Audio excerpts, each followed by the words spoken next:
Hello, hello, hello. Let us make sure all is well here. It looks like it is. Let me pump you up just a little bit there on the volume. Hi, everybody. Welcome to Critical Q&A number 495 on this 420. Yes, indeed. 420 it is today, April 20th. So it is a celebration day in Colorado, certainly here in Denver. And I hope where you are similarly having good 420 tidings.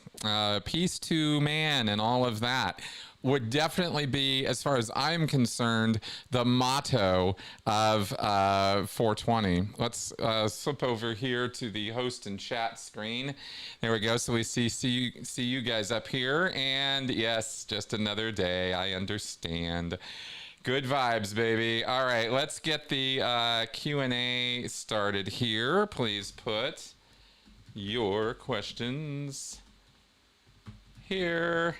I love it. All right, let's start that Q&A, and let me go ahead and throw that box right here so I will be able to see your questions as they come in. Okay, I did not prepare. You're a little bit blurred. No, you might be right. I might have a little bit of a little bit off focus today. I was trying to fix that just before the show. When I hit the little autofocus button on my camera, it does this little weird thing, and I'm not sitting here for it to focus on. So anyway, it's a whole little thing, and I think I missed just a bit today. So I don't think you're off on that. Sorry. I'll tell you what, just for grins, and because it does bother me too when that sort of thing happens, but we might end up hitting the button once or twice more. But let me go ahead and do it anyway, and you'll see what I mean. Put my little hand out here as something to sort of focus on. We'll see if that's... Oh, I think I nailed it there. I think that's it. Yeah, there we go. That's as good as it's going to get right there. That is, I have a little side monitor over here that I use to actually test the clarity and see, the actual picture from the cam, and it's looking very sharp. So thank you for that. Those little bits and pieces around the frame will disappear in a minute. That's from the camera. You get a little bit of a technical behind the scenes there on that stuff. Yeah. Absolutely. No, you're absolutely right. It does look weird for the resolution to be a little bit off on that. So thanks for making me correct that. Okay, now let's go to some, I have some really, really nice Benson cam for you. Let's flip over to that and throw that up on the screen for a second here. This was him today. I have taken it, oh boy. Well, anyway, here's the little beast. This is him when he wants to play, and this little rope, we play fetch a rope here, and he will and that's his little box of other toys and stuff that he's got to play with, and he was just in a mood. This was him freshly bathed today. We had a very active morning this morning, and I was out doing yard work. I was doing all kinds of stuff today, and bathing Benson for the first time. I learned how to bathe him today, so there's the product of that. So there's there's the little beast in all his glory today. Yeah, he is just a little cutie, isn't he? Anyway, all right, so let's flip back over to this screen here. I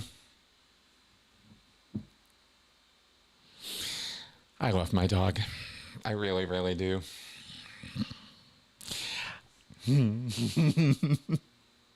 Hey, I said a couple weeks ago, I got asked a question about something, and I've been thinking about it a lot, actually. And there's not a lot to think about with it, but it was an interesting question. And I said, check back with me because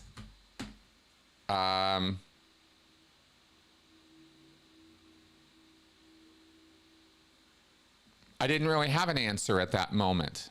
And so I've been thinking about it enough that I thought, well, I'll throw something out. I mean, it's really not, and I don't have anything deep here for you today on this, but it was just kind of like, I've had it on this Post-it note on my desk for a couple of weeks now, and it was this question about hard solipsism. How do you deal with or handle someone or interact with someone or something who, or perhaps challenge someone who's adopted this position of hard solipsism? And the idea is with this,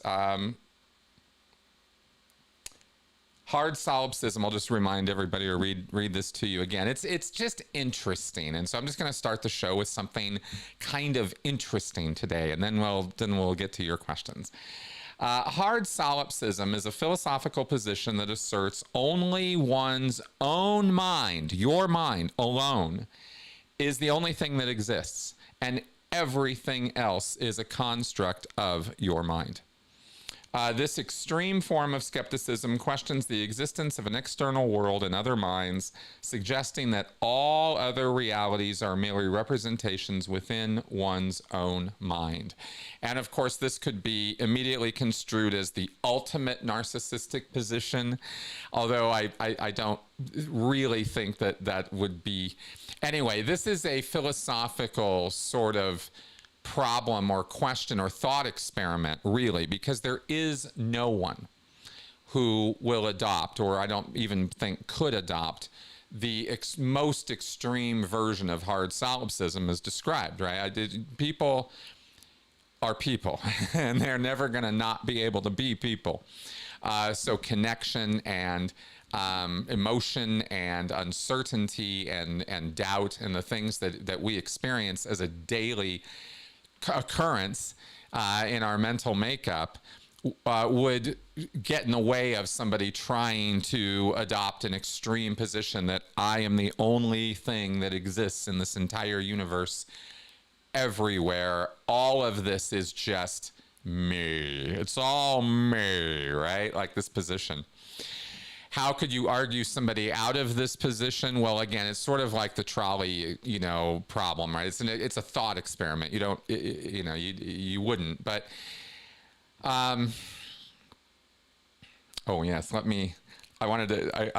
it must be 420 because I'm trying Mel's Zero Sugar Dr. Pepper Strawberries and Cream. Nobody's paying me for this product placement at all. But I'm not doing my usual Coke today. I'm trying this, basically what is cotton candy in a can. Is kind of what this is. And it's tasty, but it's weird to drink. It's a weird... I mean, it's good, but it's a little, anyway. It's like carbonated cotton candy. Okay, anyway, just a little side note there. So the other thing about hard solipsism, the problem, philosophers have explored various ways to tackle hard solipsism. For instance, methodological solipsism, an agnostic variant, acknowledges that only the directly accessible mental contents of the philosopher can be known, while the existence of an external world is regarded as an unresolvable question. Basically trying to take a little bit of a less extreme position is all that's really saying, but okay. It can be seen as a philosophical exercise that challenges the consistency of certain sensible systems, requiring a willingness to accept or reject certain regions of personal experience in the absence of conclusive evidence. In other words, its utility is in what it can teach you. That's my takeaway from all of this, right? It's like the thing I wanted to share about this, right? Is the thing that got me going for the last couple of weeks is just the thinking about it. Just the, wow, this is a very difficult and different kind of problem, isn't it? Like, how would you deal with somebody who had 100% certainty that you were simply a construct of their imagination? How would you challenge somebody like that?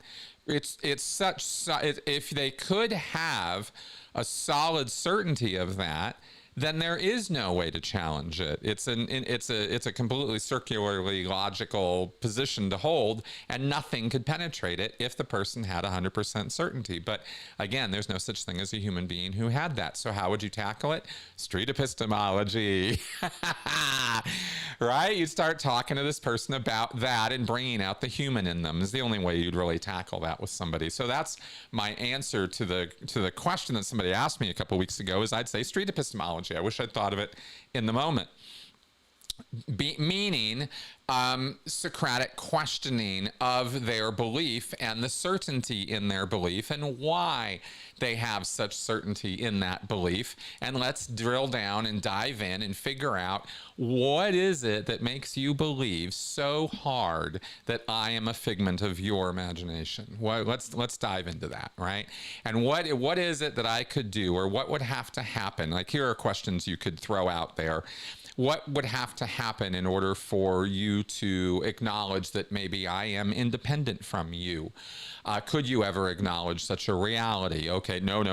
Okay, great. Well, let's work on that. And, drill down on why and where their certainty comes from would be the only approach I could think of to really challenge some human or machine who had that idea, right? But the bigger and more fun point of it is the way it engages your thinking in ways that it makes you challenge things that you accept as reality. And then, well, wait a minute, how would I prove this to somebody? How do I prove I exist? How do you do that? How do you prove you exist to me if I say you don't? If I think you're just an NPC in my simulation? Right? Like, it really gets you thinking. So anyway, I just wanted to share that for a second because I thought it was kind of fun. As far as what can you get out of this stuff, right? That's really the fun of it. I was asked a question. I did not throw it into the question queue, but I'm going to throw this out at you today too, just to get the question and answer part going today. And this might be a shorter episode today than usual. We usually, sometimes we go on for a bit. Let's see what happens. But I wanted to give an answer to somebody. They had, in fact, let me look up the exact question. I just didn't throw it on my onto the other screen where I will display questions. I was getting some other things done before the show started. Stephen Dobson asked me. He found an old satellite image from 2010 of the gold base, which had the names of all the buildings, and they were asked about in the northwest corner of the map is an area marked swamp, where there's the old Gilman house and a larger building marked OGH compound, which was larger, and OGH just stands for Old Gilman House. It's the same property. What was the purpose of these buildings before they were torn down? What's the history of these buildings? So I asked Claire Headley about this one because I'm not been to Gold Base and I'm not familiar with the various parts of the property there any more than you guys are, other than what I've seen from photos and pictures, and of course had people tell me, off camera. But the old Gilman house and this swamp area was a part of the property where they would send discipline cases, or people needed to go do the mess work, right? Or needed to be segregated away from the rest of the crew. They were thrown out there if you were doing lower conditions or some kind of a men's project or something like that. Out to OGH you'd go. This was where I guess they would have people who were, as they say, on the decks. Because that's what they say, right? I guess it's a ship term or a naval term or something, being on the decks, but it just means you're working, doing punishment, discipline type stuff. And I think she said there were some other. Let me just check this because I do want to be thorough on this one. Somebody's troll. I got a weird. Don't you love it when you get like these really weird phone messages out of nowhere? Are you in your house right now? I was like, what? It's just these random trolly messages. I hate it that they do that these days. Anyway, she said that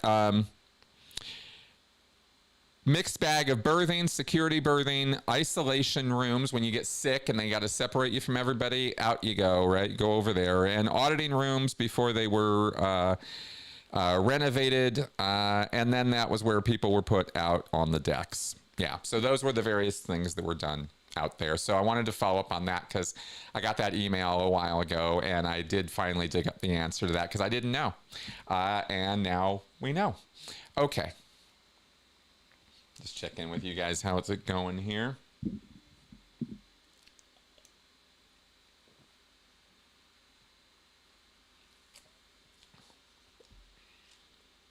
Huh, fair enough.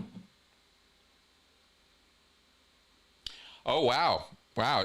Janice had some photos of the place put up, huh? I'm going to have to check those out. Cool. All right. Let's get to your questions in here. We're starting with, oh, I cannot seem to on here. One second. Let me see if I can.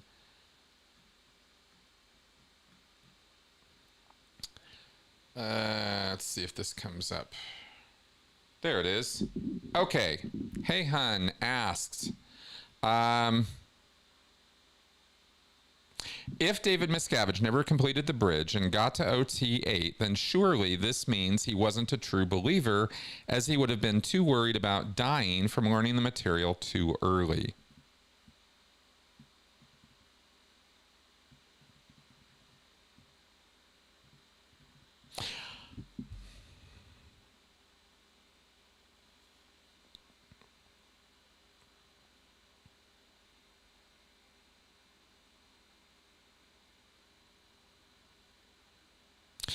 I get it.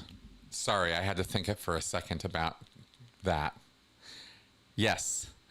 Yes. Okay, got it.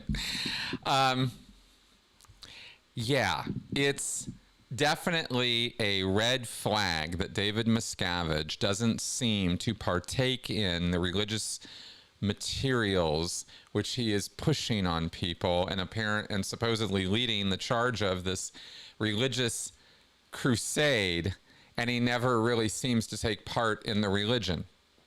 It's a little weird. In fact, it's more than a little weird. It's actually one of the biggest red flags connected to David Miscavige. And hey, hon, you're right for pointing it out. Sorry, it took me a second to get my wits around how you'd phrase that. Not a criticism, just took me a second. But you're absolutely right that if he was actually worried about getting up there and getting to OT8, then he would have done so by now. I mean, he's 61 or 2 or something. No, 65 now. I mean, he was born in 1960. So yeah. Anyway, he's old. Excuse me. And you know, it's interesting. I mean, I'm sitting here thinking right now about sudden young moon, you know, would go out and do the ceremonies, lead the various rituals. There was always, you know, the Osho, I mean, the Buddha field. I mean, these guys would always be coming out, putting on a show that they were following their own teachings or the teachings of the, you know, of the spiritual leadership. And Miscavige never, you know, this is actually a really interesting point now that I think about it a little bit more. Thank you for bringing this up, hey, hun. Do you know that L. Ron Hubbard and David Miscavige have neither one ever, hardly, Miscavige never, and Hubbard maybe once or twice talked about in a public forum their own auditing. Miscavige has never talked about his own auditing that I'm aware of, other than we've always heard secondhand about how he had asthma and how auditing cured it. I've never heard that from Miscavige. I've always heard other people say Miscavige attributes that. And I'm not doubting them. I'm just saying Miscavige never talks about it. Isn't that interesting? And Hubbard really didn't talk about his own auditing either, other than a couple times when he talked about being a PC or being in an auditing session with auditors who, you know, whose TRs were out, as he would say, because, you know, he had more altitude than they did in the session. And believe me, Hubbard made it very clear in auditing sessions that the auditor had to have altitude and seniority over the pre-clears, which is, again, not a very therapeutic sort of situation. If you think about it for a second. I mean, you know, it's not in and of itself anyway, sorry, I digressed. Yeah, I just think it's very, very interesting. That's all. I just never thought about that before. This specific point of they've never shared their own wins, talked about their own auditing, talked about, you know, Hubbard talked about various moments of exteriorization, flitting around the universe. He talked about dying and going to this place where a smorgasbord of spiritual knowledge and truth was given to him, and he didn't forget like everybody's supposed to. You know, he talked about stuff like that. But boy, I had this session on, you know, grade 1, or I was doing this surfac handling, and oh my God, right? Whoa, let me tell you about some, you know, like never anything like that. Not interesting. Anyway, I'll stop harping on it, but man, that's really something. Okay, now I cannot seem to access it here on this in the question box for some reason. It's being a little bit funky for me on this one, but yeah, but I'm just going to answer you anyway. OBG Foster actually had the first question in the queue. I just can't seem to roll up to it. And the question is, let me take this off the screen. The question is, have you ever had a stalker? No,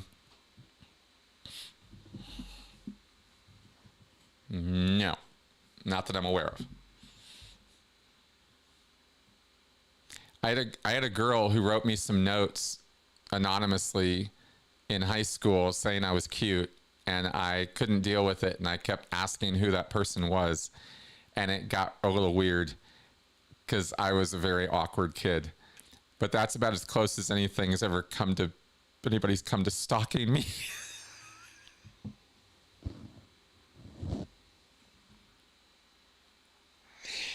Anyway, so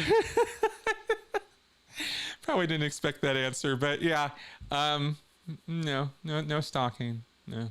Okay. George Smiley. Are you able to keep track of your chronology in the RPF? Sure, roughly. Did your family know about the RPF when you were in? And what did they think you were doing in the RPF? Okay, good. Good questions, George.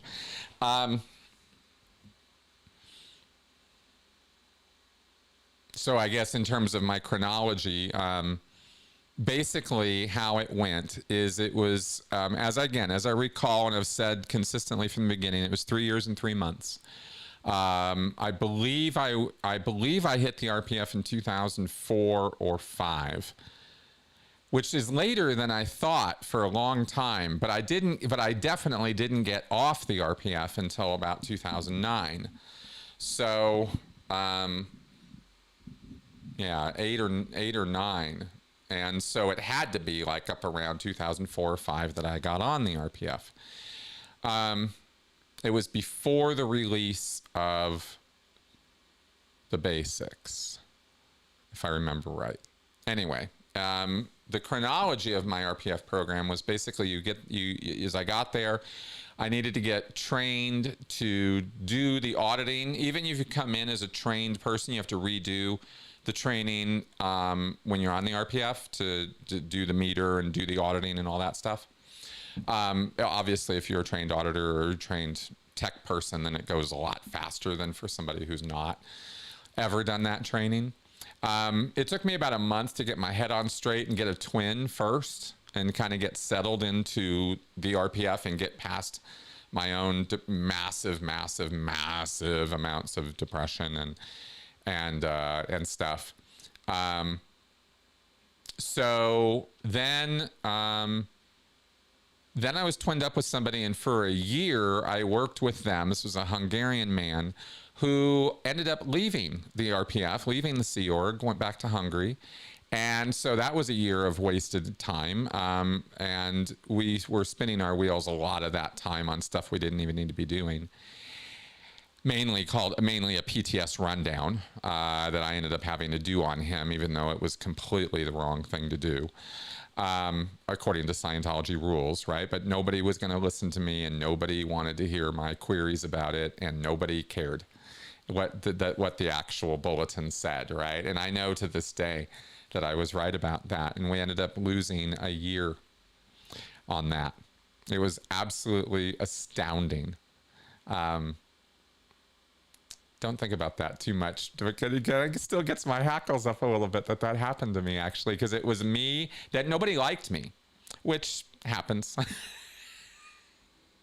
I was new to the RPF. It took me a month to get my head on straight. People who were there for a long time or had come from in resented me. They thought I was a little shit.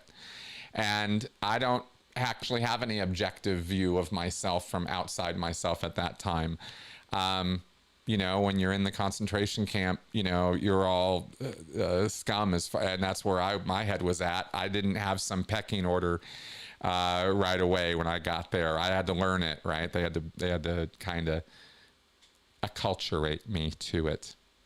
So anyway, that so I screwed around for a year because of that, right? Because some people decided that that I didn't know what I was talking about when I did. And it ended up losing him a Sea Org member, right? He left, and then I had to get retwinned. And this is when I was retwinned with a woman from South Africa. Absolutely fascinating woman, taught me an awful lot about the world and about South Africa specifically, because she had been posted in Rhodesia and the org in Zimbabwe there, as well as having been a Sea Org member at the CLO. And she was from South Africa, so she, you know, knew all about it. It was a real education, sec checking her and learning all of her bad news. And we worked together. At first, she was reluctant to take me on, but she needed a twin, and I needed a twin. And it wasn't like there was a lot of people to choose from. There wasn't anybody to choose from, and we needed to get each other through the program. And sometimes you just need to do what you need to do. So, so she took me on, and away we went, and we got through the program. And I guess that was another almost 2.5 years, 2 years to do that, to do the actual security check and go through all the stuff. And meanwhile, you're spending most of your day, most of my day was out doing work, massive amounts of work. So, yeah. And definitely, George, it was definitely days running one into the other. Here's the thing that stuck with me in my mind too, that I could say that maybe that y'all could relate to, as far as the weirdness of it, is just imagine losing your weekends. Imagine that there are no weekends, that Saturday and Sunday have no special meaning or are different in any way from Monday through Friday. It's all the same. And there are no more holidays. Holidays are meaningless. There are days that people celebrate or do special things that you're not part of. You're out of that circle. There are no more holidays. And just those two things, if you really get your head around those two things, and then suddenly every day is the same. There's no beginning of the week. There's no end of the week. Every day is the same. The only thing that makes anything special, the only day that stands out, is every 7 days there is a Thursday, and we have to turn in our weekly statistics on that day. And that's it. That's the only thing that makes any day different from any other day on the RPF. And after it takes a little while to get your head around that one, right? When you're living it, it's weird. But once you settle into that, then you lose track of what day it is. You just stop caring because it doesn't matter. There's no calendars around. You're not really paying attention to stuff like that very much. And there's numbers on worksheets that you're keeping track of the day, but you're not really thinking, at least I was not thinking conceptually the same way about the passage of time. And it became, in a way, days became, I was going to say more childlike in how I thought about the days. They became longer. Like I felt like I had more time that I was filling during the day. So, and then when you're working on stuff, of course, the time goes pretty, tends to go fast. But it's just interesting how your day changes, and it's 7 days, right? So it's not, so even as a construction worker, if you were a construction worker or somebody who was going out to sites and doing that kind of work, you could relate to that part of the RPF, but only for the number of hours a day you're doing that. We were doing it significantly longer, and we didn't take weekends off. So, it's a construction job, but it's 7 days a week, right? That kind of thing. So again, days just roll one into the next. And yet, the 3 years, 3 months came for me at the very end when I looked back and went, oh my God, it's been X amount of time, right? So that's kind of how it went for me.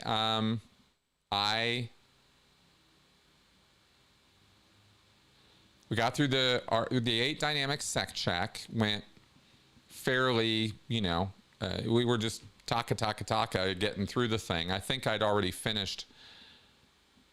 Yeah, I think I'd already finished the 1D and most of the 2D.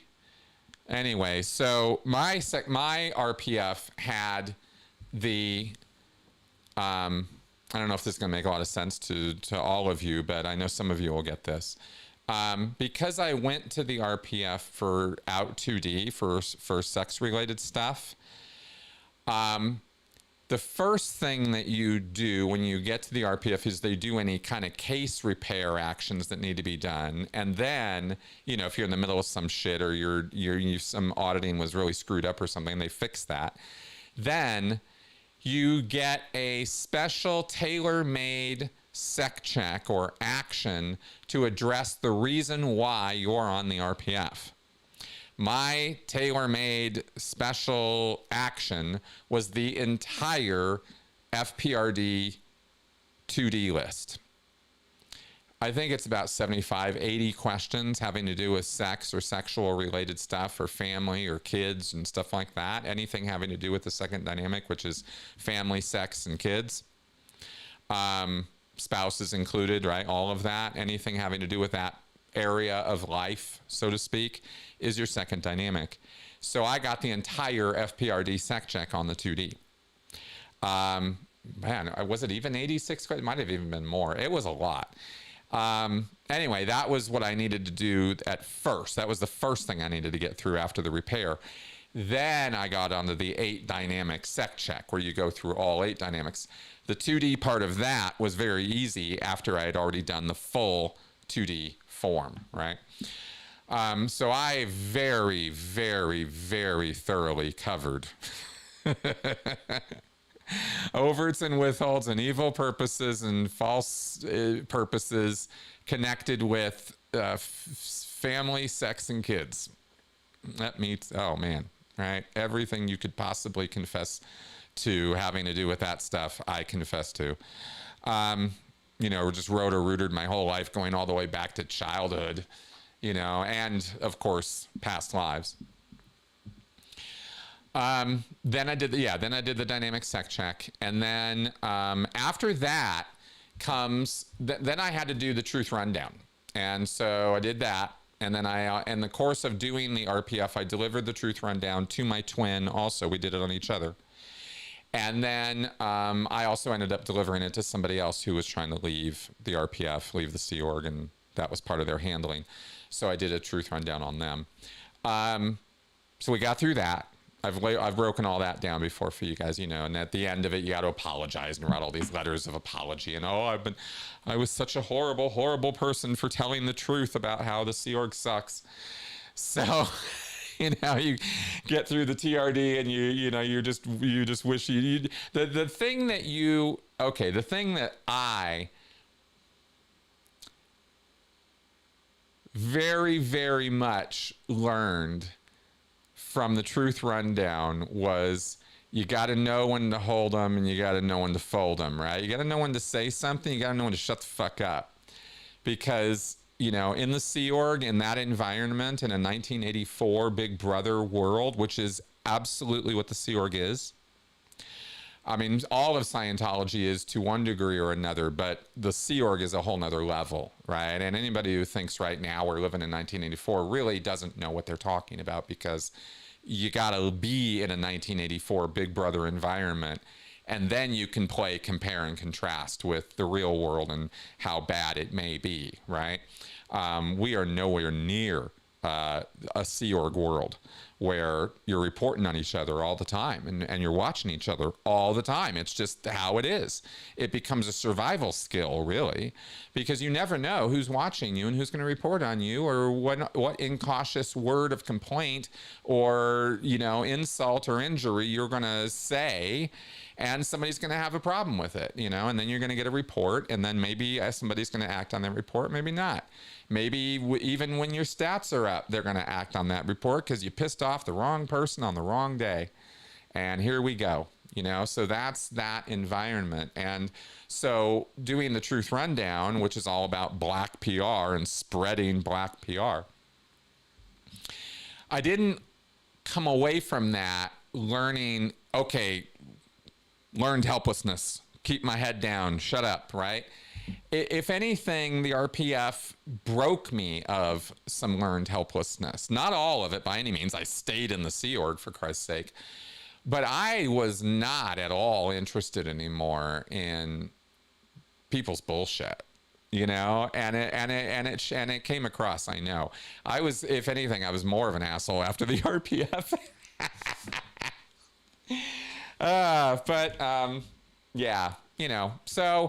So the TRD, and then there was then getting to the final assessment, right, in terms of breaking down how it went. The final assessment was 18 questions, 20 questions, 21 questions maybe. It's an assessment of it's asking you whether you have evil purposes or evil intentions towards L. Ron Hubbard, David Miscavige, international management, the expansion or promotion of Scientology.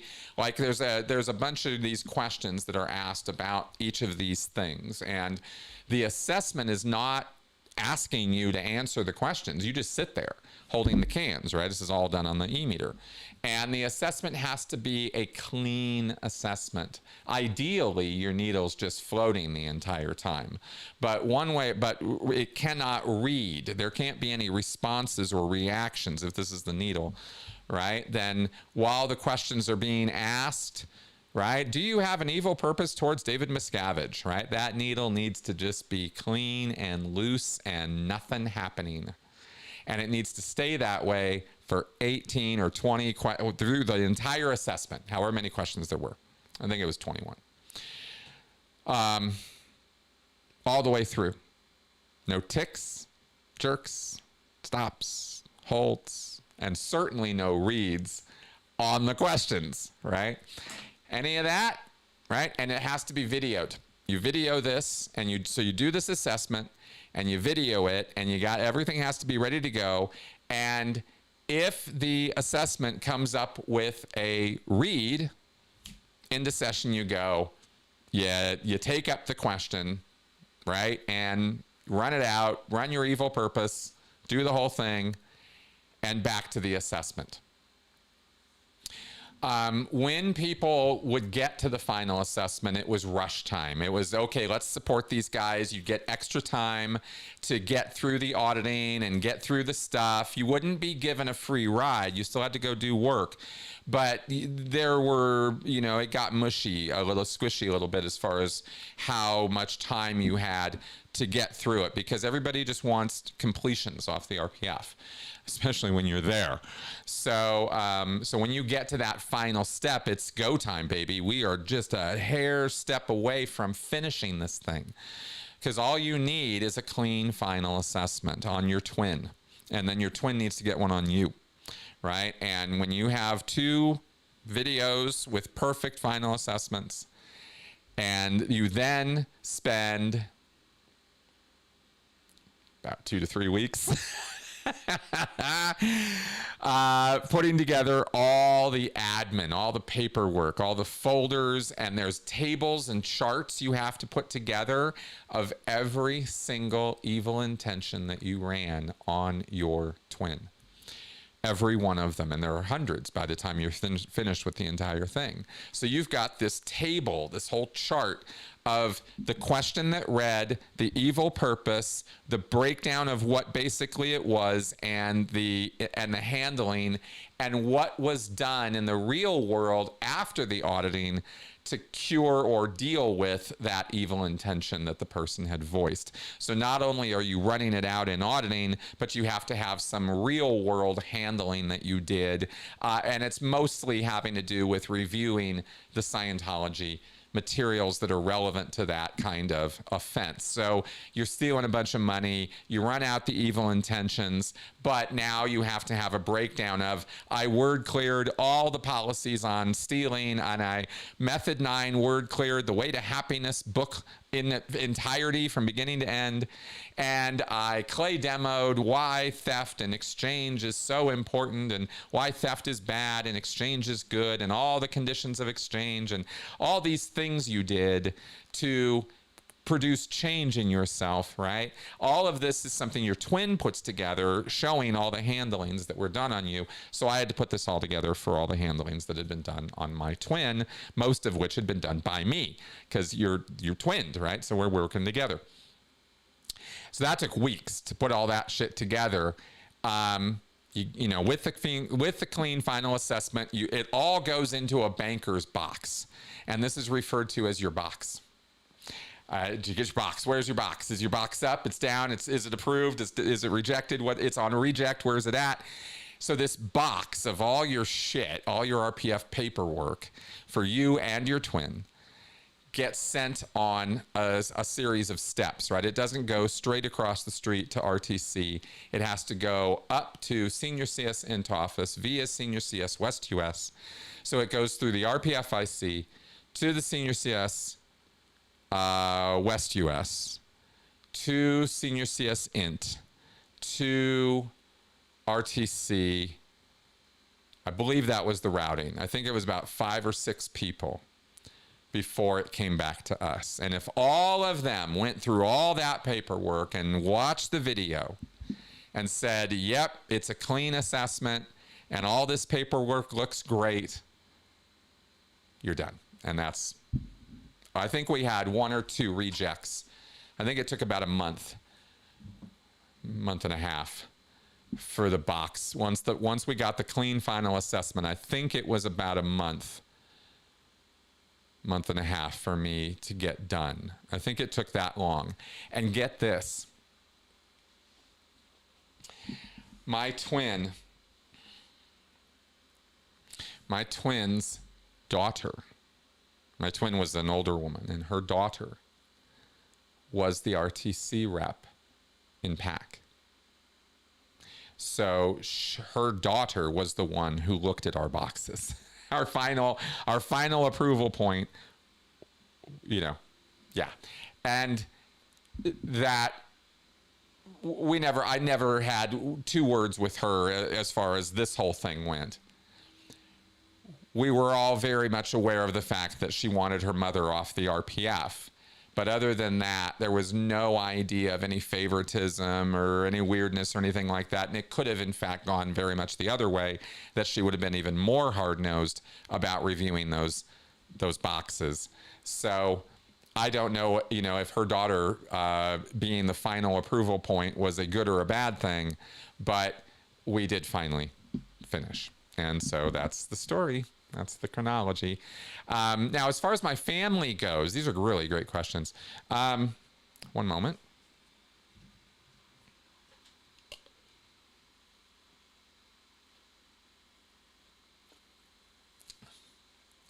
Ooh, it's just, yeah. I mean, strawberries and cream. I mean, I guess. Okay, anyway.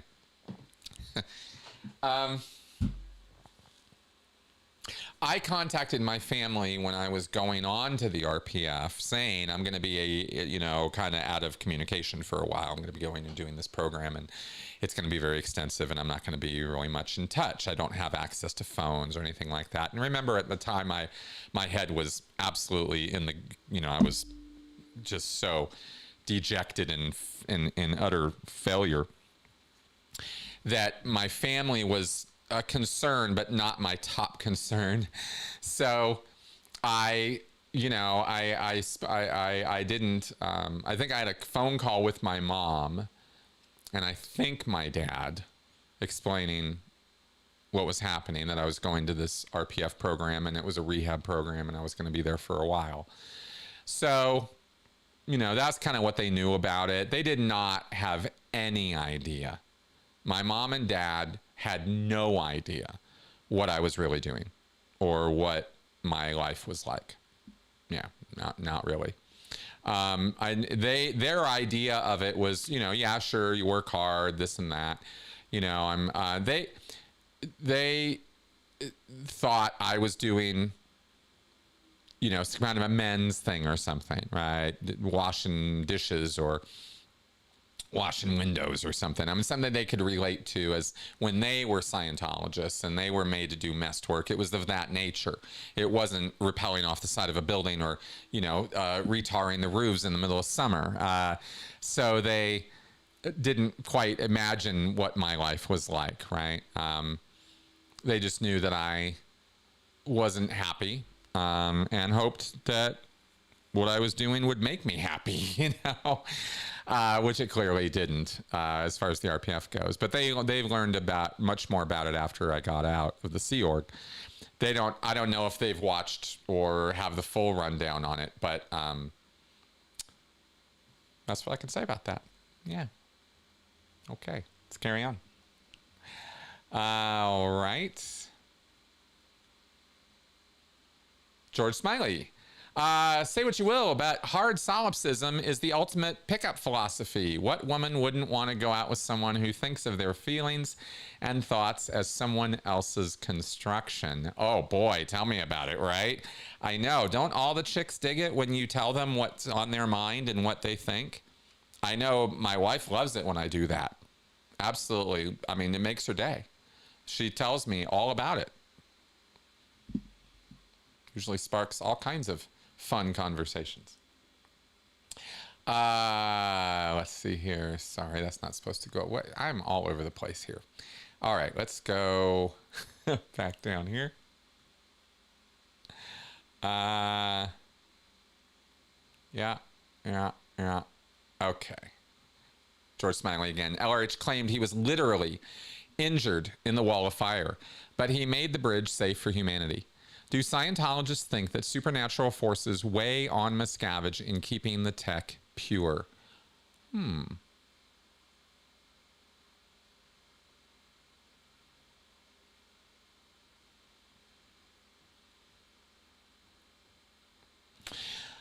It's an interesting question. Here's where I think about. I don't think Scientologists today think about Scientology or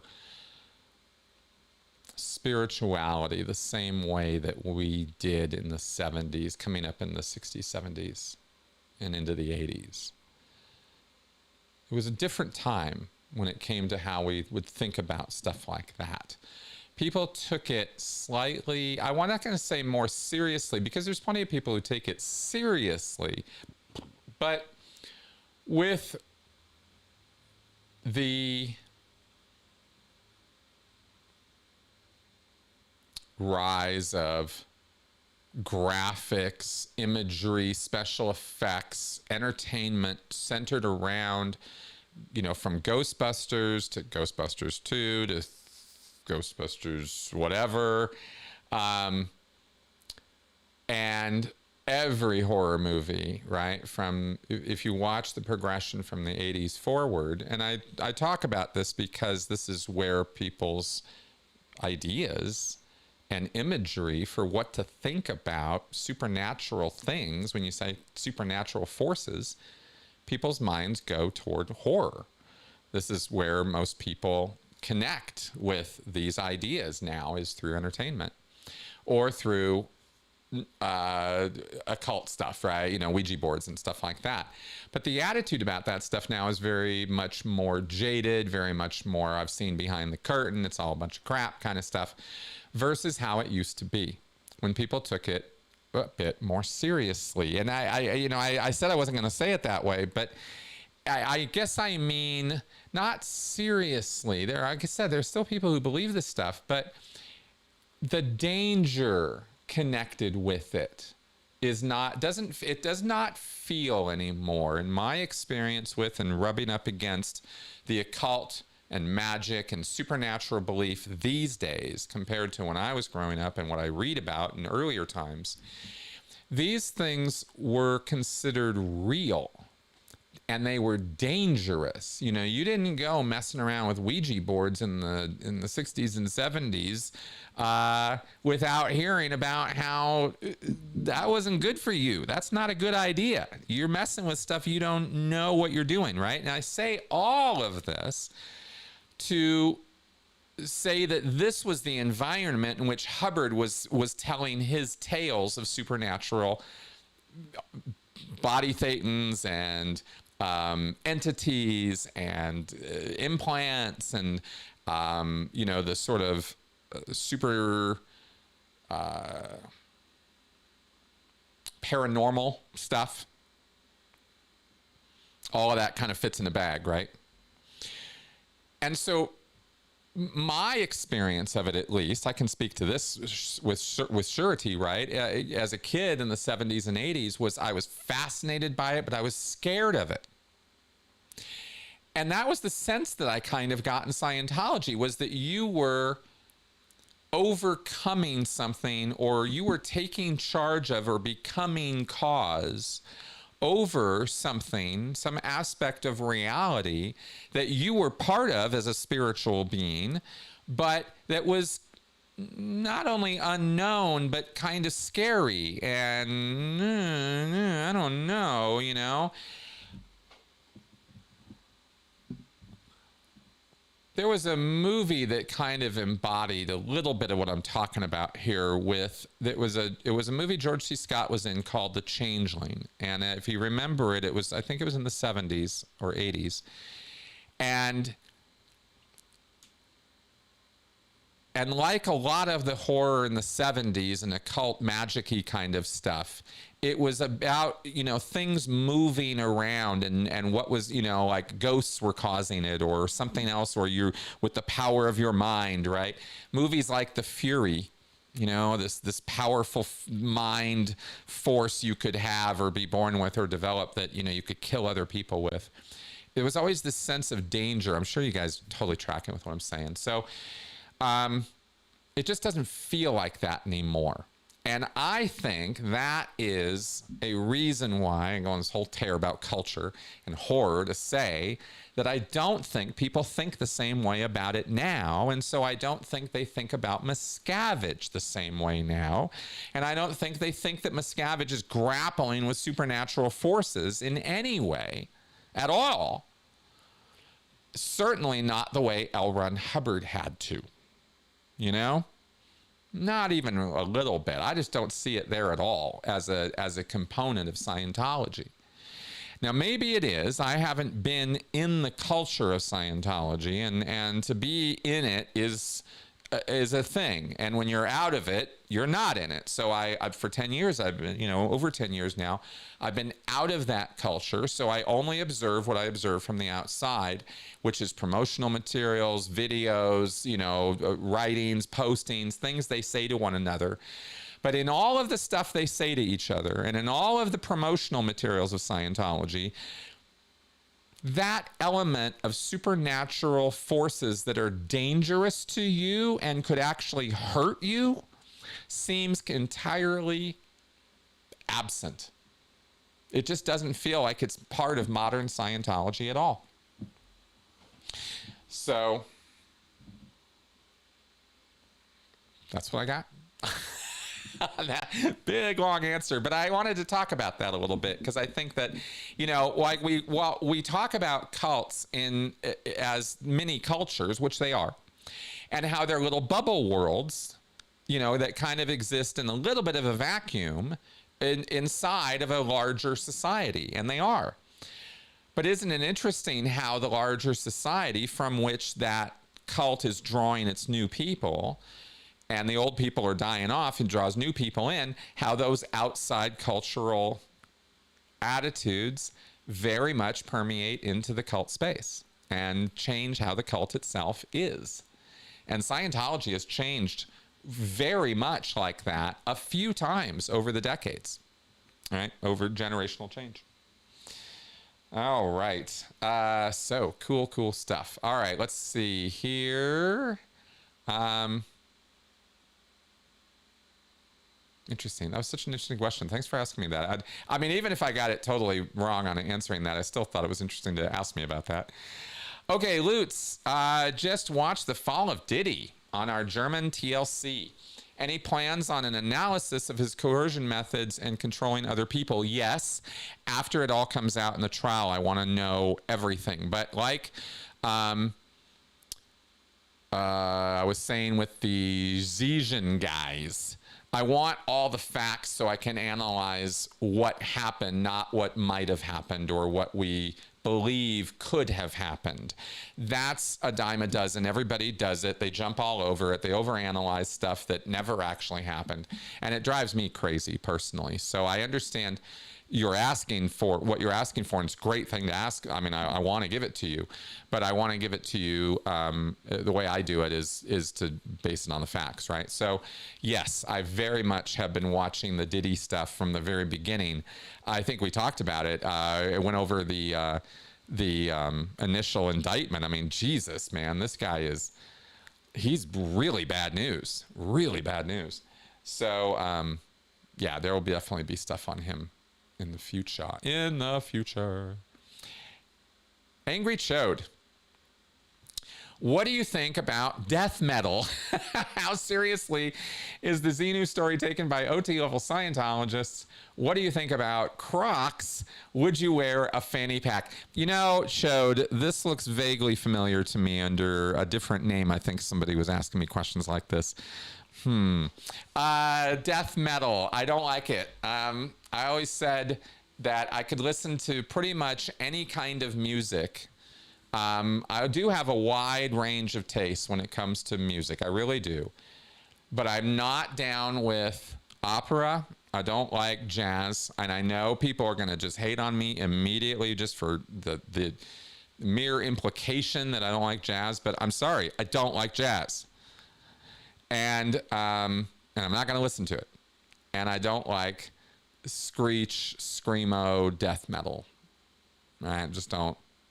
I used to not like any heavy metal, but I'm very much over that.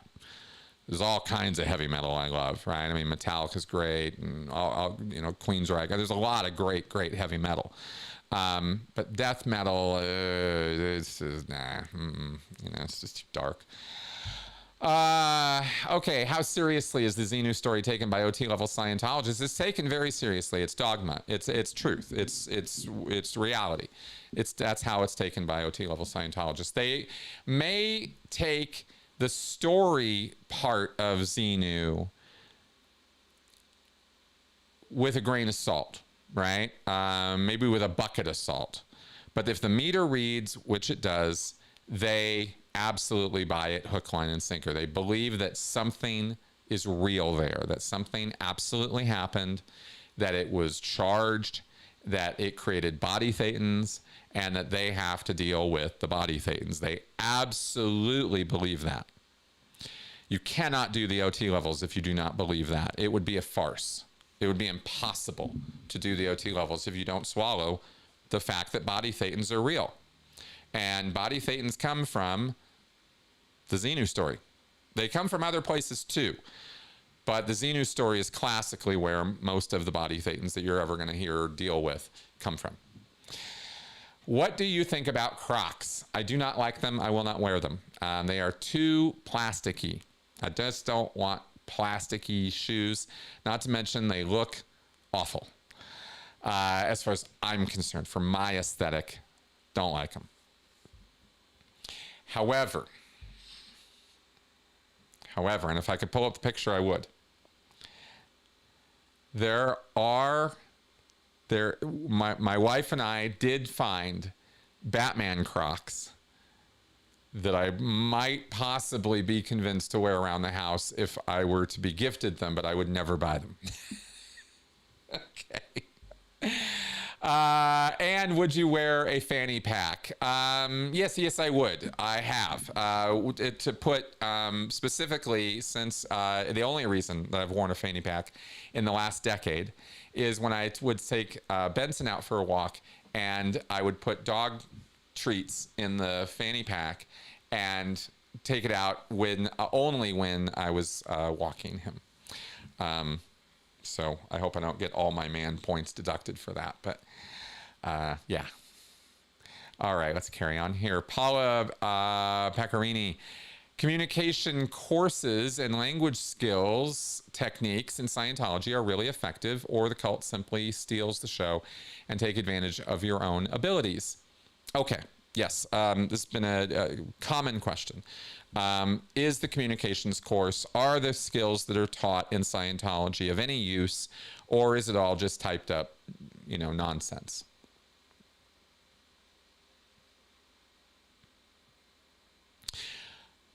Let me try this approach this time.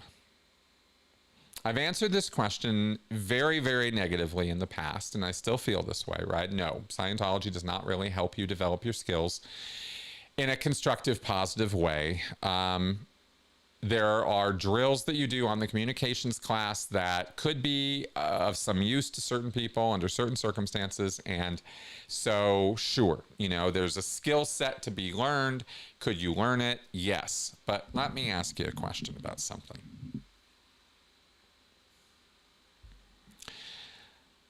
Do you look at Scientologists and how they communicate and think to yourself, that's what I need? Because I don't anymore. And there was a long period of time when I was still in the Scientology headspace to one degree or another, where I looked at Scientologists and how they communicate, and I thought, but I don't really feel that way anymore. So I don't think that it's desirous that you hard stare at someone the entire time you're talking to them. And if you don't, and if you break eye contact, you're somehow not effectively communicating with them. I don't believe in the power of acknowledgments anymore. And I used to very much. This was actually the acknowledgement thing and the communication formula, the cause, distance, effect, and I'm going to say something and then you're going to say something and I'm going to say something, this back and forth thing. Sure, structurally it sounds great, but real communication doesn't actually work like that, nor should it. So under all circumstances, and if you try to make every human interaction fit into your little round peg, you could try, you can do it, but is it really going to make things smooth? Are you really going to feel like you're in calm? No, it's going to feel like an impediment and a problem and a barrier, right? Impediment, barrier, same thing. So, yeah. So no, I do not think that they are really effective. I believe that the cult is taking advantage of people and their skills and desire to engage in connection with other human beings, And I think that Scientology gives you, I think that Scientology gives you a skill set that they call communication, but which is in fact all about overwhelming and controlling other people through communication techniques. I was looking for a better word, but I think I'll just put it that way, right? The acknowledgments thing, for example, if you're not familiar, in communication in Scientology, somebody says something, you say something, somebody says something, back to you that they heard you, right? That there's an acknowledgement. Or that somebody says something to you, you acknowledge them back that you heard, right? They say, I really like chocolate. You go, great. It's an acknowledgement. But in Scientology, acknowledgements are not just an answer to a communication. That's the least of their uses. They are intended to stop communication, control the flow of communication from other people, and put you in charge of whether they continue talking to you or not. It's not on you to determine that solely. And so when you're using acknowledgments to try to shut somebody down and cut them off and control the communication, you are not really communicating with them. You're stopping the communication, and it's a bit weird to call that communication, I'll move on.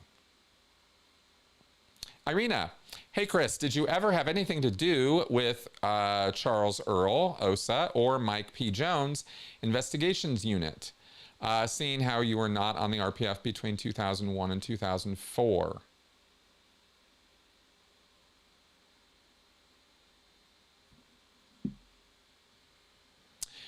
Charles Earl is not a name that's coming to mind right away, but somebody Earl who was a staff member is coming to mind. But no, Mike P. Jones I've heard of, but I don't know if that's the Mick that I knew in the Sea Org or if it's the same person. I do not know those two names off the top of my head. I will need more context on that. John O'Nolan. Hey, Chris, what led to the falling out between Joseph Winter and LRH? Who was he exactly, and did he speak out against Hubbard and Dianetics? Yes, he did. Joseph Winter was a medical doctor who very much was taken with Dianetics in the 1949-1950 time period and worked as one of the key advisors with L. Ron Hubbard out in Bay Head, New Jersey, and with John Campbell, Joseph Campbell. I can never remember if it's John or Joseph. I think it's Joseph. Anyway. Campbell, the editor of Astounding Magazine, I think it's Joseph Campbell, right? Winter, a couple other people were working with Hubbard, developing Dianetics. It's not clear to me as I sit here exactly how much back and forth these people were having, but Winter was somebody who Hubbard audited, blew him out on something, if I remember right, as he does, as it was the same thing as how he converted Joseph Campbell. Convinced him it was all true. Yeah, Winter had something that he dealt with Dianetics, and he was a believer, right? So he put his professional name behind L. Ron Hubbard's work, and I think by September, August, September, October of 1950, and then about 6 or 7 months of Dianetics being published. It was published in May, right? May 9th. May, June, July, August, September, October. Yeah, 6, 7 months. The fraying begins, right? I can't remember the catalyst. I have not read a doctor's report on Dianetics. I started it, but it's weighty, and it's going to take me some time to get around to it. So I haven't read Winter's book on Dianetics, where he still, when he separated from Hubbard, it was over, I think, personality and business stuff. And Hubbard was just such a cad and such a disorganized mess that he turned everybody off. I mean, within a year, almost everybody who had been part of that inner group was, Splitsville with Hubbard. So I just can't remember what the breaking point was for Winter, but he got pissed, right? And Hubbard blew him off or screwed him over somehow. And Hubbard Winter decried Hubbard, still thought Dianetics as a process and procedure was worth doing something with. And I think that's when he wrote the doctor's report on Dianetics, trying to give it credence or credibility. What I don't know, but I think is pretty obvious, is that Winter could not or did not have any understanding of what hypnotism is or how it works. So he didn't understand what Hubbard was actually doing. Now, I haven't read his book, so I can only say that off the cuff, right? You know, but if he still thought Dianetics had something going for it, right? I mean, he just wasn't educated on psych stuff, and I think he was a medical doctor, so why would he be? You know, you wouldn't necessarily expect him to know anything about hypnotism or how it works, suggestion, you know, that kind of thing. Hubbard was operating at a level that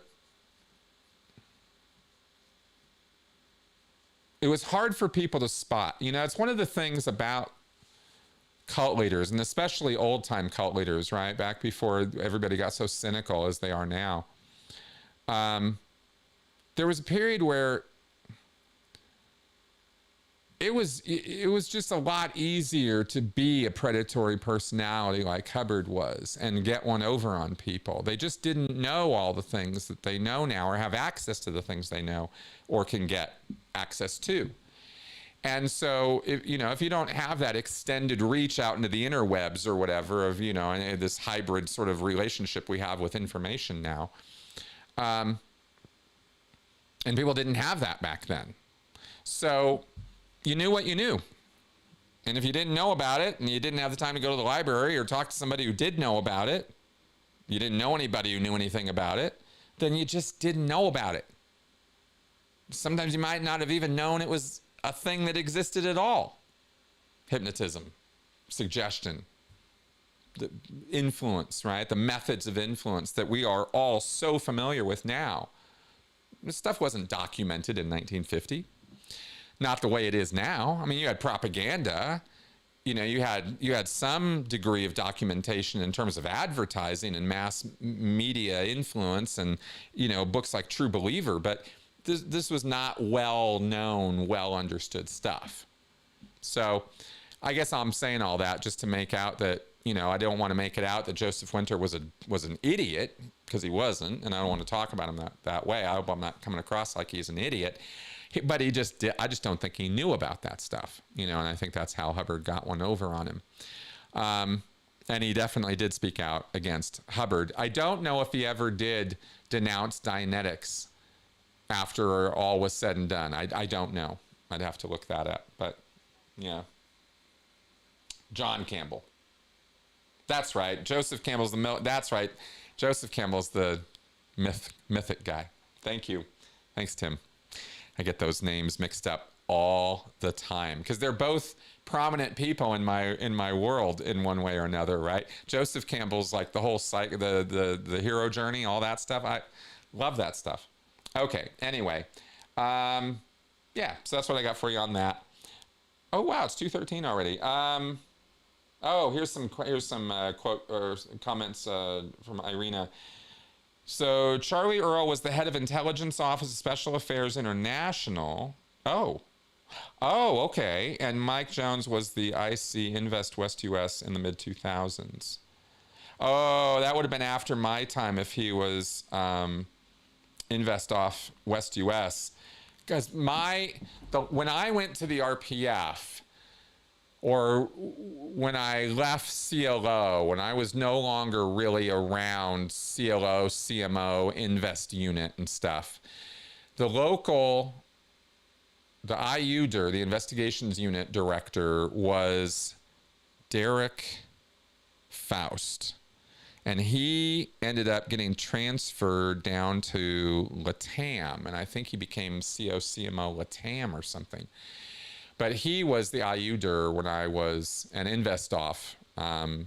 He and Jason Hertling was IUDIR InvestOff CMO PAC. OSA's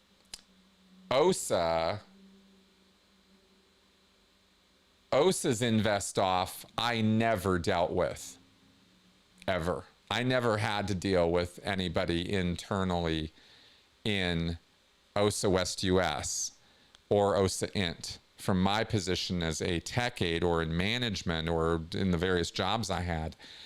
My interactions with OSA West US were only of a management liaison function, or when that death happened in Sacramento on the Purif and the OSA West US, the DCO external OSA West US, Pam Shannon, Pam not Baumgard, Pam Bowen, would come down, and I would have to interface with her, right? And she would give me the what for. COO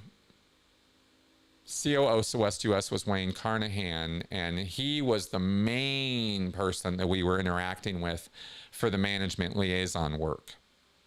Hardly ever did I talk to Pam Bowen or anybody else in OSA. There was a external security chief who was a big blonde woman whose name I don't remember, who was depressed all the time. She was just not in a good way. And I think that post ended up kind of destroying her, but I can't remember her name.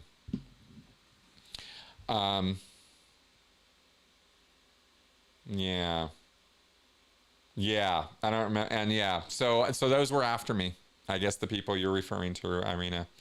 So those are the names, at least, that I can remember from OSA West US and CMO that had anything to do with invest off, type of stuff. Okay. So, like I said, oh yeah, Star. Yeah. She ended up down in iHelp, if I remember right. Star O'Malley. Don't remember what happened to her. Was she OSA? I thought she was, maybe we were talking about a different Star. Oh no, Star O'Malley. What am I saying? Star O'Malley was the British woman. That was far, far earlier in my history. I'm just taking a little rando trip down memory lane here right in front of everybody. I'm going to stop doing that. Okay, sorry, guys. Okay. Invest West US. Okay, fair enough. I've reached the limit of my memory of names of those people at that time. Let's go ahead and wrap up the show today. I think we've gone on long enough. What an interesting memory lane show this week. How interesting. Thanks for these questions, guys. This was interesting stuff. Let me pull that off the screen. Sorry about that. Yeah.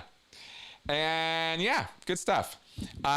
Thanks very much for coming around and watching me blabble on at a mad rate. I hope the RPF stuff was interesting. This was a real heavy episode on RPF stuff. I haven't gone there in a little while.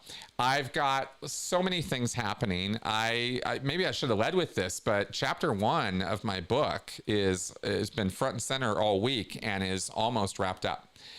The book is back online and happening. So I'm very, very happy about that. We'll see if I can power through or how far I'm going to get on this run. ADHD is a fun thing to acknowledge that you have and deal with, in a self-loving way, so you don't hate on yourself all the time. One of the features of ADHD is that you not only have attention dispersal and an inability to choose things to do or what tasks to take on next or how to go about doing things, but sometimes not only will you have that dispersal factor, inability to decide, but you'll have the added benefit of this demon that sits on your shoulder telling you what a horrible, lazy, horrible, awful person you are for not being able to make a decision. And no matter what decision you're contemplating, it's always a bad decision, right? So you can't even decide the best of the worst. They're all equally bad, but you're guilting yourself for not making any decision. It's the worst. It is really, really a fun thing to have. Anyway, I'm sure some of you can relate. And I only say that for relation purposes, not because I'm trying to, get sympathy or something. It's just a thing. And I've been kind of throwing some stuff out on I found a subreddit, ADHD memes or something, and somehow it really got me thinking about this stuff a lot this week. Just the different ways that ADHD manifests. I was going to look something up, but I'm just going to wrap up the show. So that's a thing that gets in the way of the writing and getting the book done. And that's the only real thing that's been getting in the way of that. There's always something happening, but and it's usually quite loud. Okay, let's wrap up. How do I manage it? I'm in between meds right now. My psych moved, and I need to follow her, and I need to get back onto the Journée PM that I was taking. That is a very, very good medication for me for denoising my space.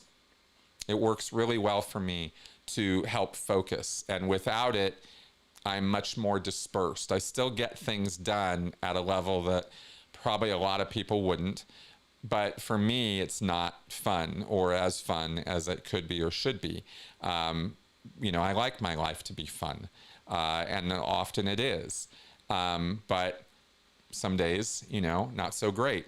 So I need to get back onto that, and I'm trying to work that out. Probably be a couple weeks, but that's how I manage it right now, and it's been working. It's been a very workable sort of thing for me to do that. So I'm not saying that that medication will work for you. You have to figure that out with your psych. Okay. Let's see. Anything else we need to go over? Yes. Yes. Yeah, the book on the RPF is still sitting here. Yeah. Yeah, that needs to get done, I think. Okay. Okay, guys. Move toward, there we go. All right. I'll see you guys soon. And watch for the show with Tony tomorrow. Should be fun. All right. Bye-bye.